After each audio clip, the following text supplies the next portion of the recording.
Okay, in this video I'm going to show you quantization and the arpeggiator and how to use them and what they're there for.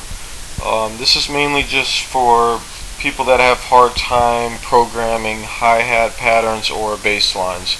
Also, you can use it for instruments too, but I personally I rarely use this anyway. I don't really use it for anything, but it could be really useful if you've never used it before and you have hard times with hi-hats or bass lines.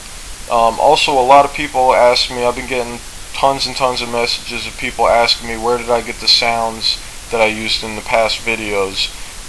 Any sounds that you hear in my videos, if they're not from FL Studio, then they're probably from hotsamples.com. I got some sounds from people off eBay. I like to call it Feebay. But majority of my sounds came from hotsamples.com. Don't forget to subscribe to all my future videos. That's really why I'm doing this, is because I want subscribers and you want to learn. So don't forget to subscribe if you want to learn about, how to mix and master, how to produce music, how to record, things like that. I'm going to be coming out with a lot more videos in the future as soon as I get some more time in the following months. Okay, when you go into FL Studio, you got your step sequencer open where you're gonna put all your instruments and whatnot. I don't know what it looks like in FL Studio 8 or any newer versions, but I have FL 5, and it's called Scores, and it's on the main menu. You're gonna go click on Scores. It might say Arpeggiator, it might say Quantization.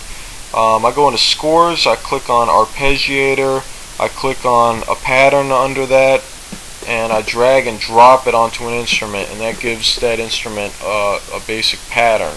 And that's basically all it is. It's just loops and patterns to use in your songs if you need a little help. I don't really think it's cheating because it's, there's such short patterns. It's not like you're gonna compose an entire song with nothing but these patterns, but it's good for to fill in some parts. But I rarely ever use it. I can't say I've ever used it, to be honest. I've used it for hi-hats, that's about it. But for instruments, if you're not doing techno, I really don't see too much of a use to drop it on instruments. But you can drop it on hi-hats, and it'll give you patterns like what they would use in hip-hop or whatnot.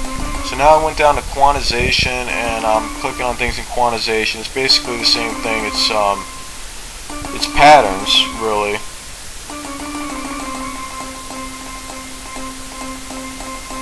But quantization is more like just a basic pattern like this right here, where it emphasizes on the volume.